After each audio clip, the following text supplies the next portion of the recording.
সব মুরগি ধান খাইয়া লো এই ছাই মুরগি এই ছাই মুরগি এই ছাই মুরগি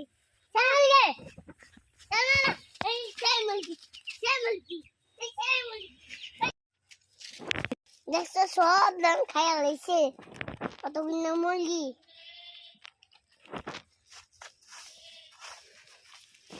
এনা তো আমার লেগে মুরগি আমি এই তেড়াই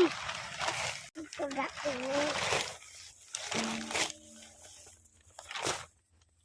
কি খেলাল দানি বাচ্চা নাকি তো পাকে না আর কতদিন লাগবো পাকে একটা উদাহরণ এসে না খেলা একটা উদাহরণ নাই একটা হিন যাইলো কি বলে খামু কিছুই নেই এবার